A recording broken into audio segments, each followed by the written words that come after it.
अगर शिक्षकों की गुणवत्ता का ही सिर्फ मामला होता तो आप मुझे बताइए कि साइंस कॉलेज में तो कोई नियोजित शिक्षक नहीं पढ़ाता है, दरभंगा सीएम साइंस कॉलेज में तो कोई नियोजित शिक्षक नहीं पढ़ा रहा है, वहां तो प्रोफेसर लोग पढ़ा रहे हैं। पटना कॉलेज में तो नियोजित शिक्षक नहीं जा रहा है, वहां पढ़ाई क्यों नहीं हो रही है?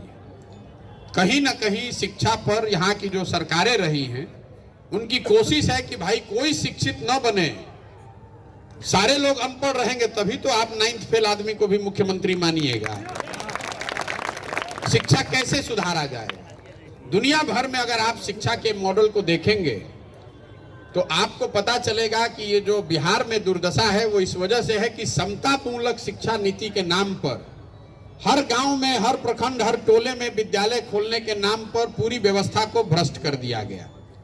हुआ ये कि आपने हर गांव में बिल्डिंग बना दिया विद्यालय का, या पेपर पर उच्च को मध्य, मध्य को उच्च, उच्च को +2 बना दिया। अब हुआ इसका नतीजा ये कि जहां बिल्डिंग है वहां पर शिक्षक नहीं है, जहां शिक्षक है वहां बिल्डिंग नहीं है, जहां दोनों है वहां बच्चे नहीं है, जहां तीनों है वहां पढ़ाई नहीं है। पूरी शिक्षा व्यवस्था को आप एक लाइन में समझिए कि स्कूलों को खिचड़ी बांटने का सेंटर बना दिया गया और कॉलेज को डिग्री बांटने का सेंटर बना दिया गया। पढ़ाई दोनों में कहीं नहीं हो रही है। तो इसको अगर सुधारना है तो जो हम लोग योजना बना रहे हैं, बिहार में हर साल शिक्षा पर 40,000 करोड़ रुपया खर्च होता है। 40,000 करोड़ राज्य सरकार खर्च करती है।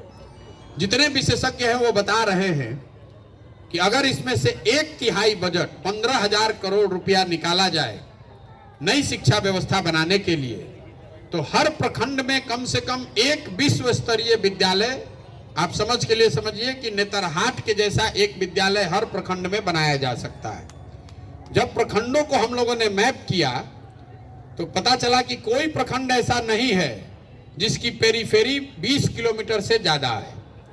तो दुनिया भर में एग्जाम्पल ये है कि हर गांव में, हर टोले में विद्यालय बनाने के बजाय अगर आप प्रखंड में 5 अच्छे विद्यालय बना दें तो विद्यालय को घर तक ले जाने के बजाय घर के बच्चों को विद्यालय में एक बस के जरिए लाया जा सकता है। प्रयास ये है कि हर प्रखंड में मैप करके 5 अच्छे विद्यालय बनाए जाए और बच्चों को बस की सुविधा दी जाए ताकि वो बस से स्कूल में आ सके। मान लीजिए कि आप दिल्ली में रहते हैं तो स्कूल तो आपके घर के बगल में नहीं है, आप अपने बच्चे को स्कूल बस से भेजते हैं, वो लड़का आधे घंटे में पहुंचता है, विद्यालय में पढ़ता है, वापस आता है। तो अगर ये व्यवस्था दिल्ली में है, बड़े शहरों में, महाराष्ट्र में भी अब सरकार ने शुरू किया है, रूरल एरिया में भी, कि हर जगह विद्यालय बनाने में दिक्कत ये है कि वहां शिक्षक कभी आपको अच्छा मिलेगा ही नहीं।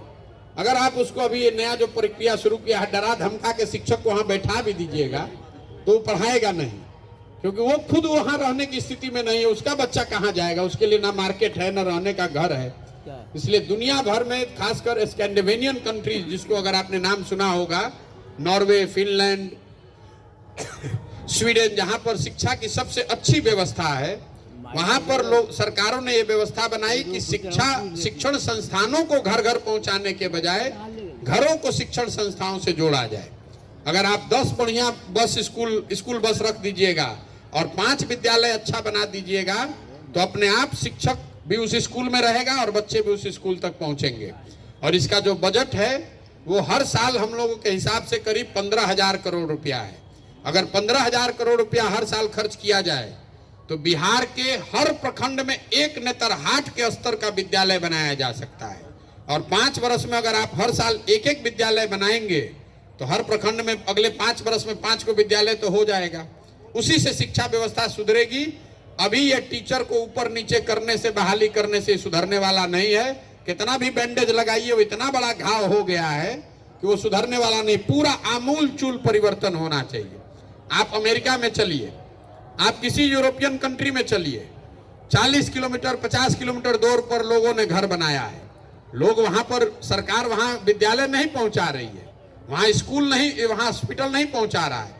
स्कूल और हॉस्पिटल तो मेन सेंटर पर ही होता है, लेकिन एम्बुलेटरी केयर है। अगर आपके घर में कोई बीमार पड़ा, एम्बुलेंस जाएगा और आपको उठाकर उस स्वास्थ्य सेवा केंद्र पर लाएगा। बिहार में क्या है, हर जगह सब सेंटर के नाम पर एक एक कमरा बना दिया, उसमें बकरी या भैंस बैठा हुआ है, उसका क्या जरूरत है?